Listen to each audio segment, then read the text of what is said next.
Now, former Maharashtra Chief Minister Fadnavis has also held a press conference just a short while back, hitting out at Sharad Pawar in a point-by-point rebuttal that he made at this short press conference.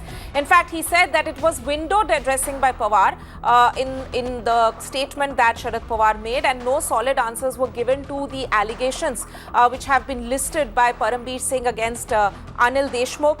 And Fadnavis also went on to say that there can't be a fair probe if Deshmukh continues to be the Home Minister. Let's listen into what Devendra Fadnavis had to say.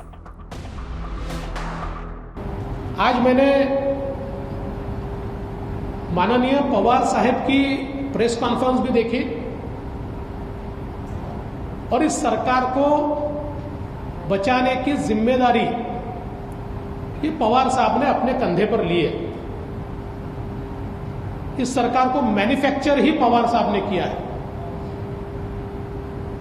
और इसलिए वो ये मानते हैं कि उनकी जिम्मेदारी है कि उनका जो प्रोडक्ट है उसको वो सेफगार्ड करें। Right, Mayuresh, so the war of words, of course, continues. We've seen earlier in the day as well when there has been demand raised by the BJP, the central BJP, earlier in the day raised the demand for Home Minister Anil Deshmukh's resignation, the Maharashtra Home Minister Anil Deshmukh's resignation. And that has, of course, been the rhetoric that they have followed since yesterday. And even now, Devendra Fadnavis taking on NCP Chief Sharad Pawar, essentially calling his statement a window dressing and saying that no solid answers were in fact provided to the serious allegations which Sharad Pawar himself admitted which have been levelled against Anil Deshmukh.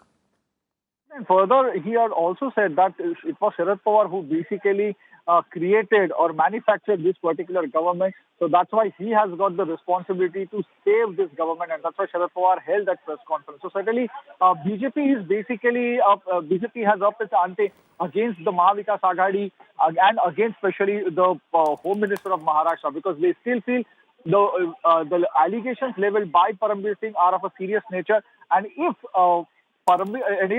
Anil Deshmukh stays as Home Minister of Maharashtra, then the fair probe which the government is talking about, or even Pawar suggested, is not possible. So for that, they are asking that Anil Deshmukh should step down, and after that, a fair probe of allegation against him should happen. Right, Mayuresh, thank you so much for bringing us the update and also putting things in perspective as to where this stands. Of course, a big political story which has been unraveling in Maharashtra since yesterday after that explosive letter of Parambir Singh, the former Mumbai police chief.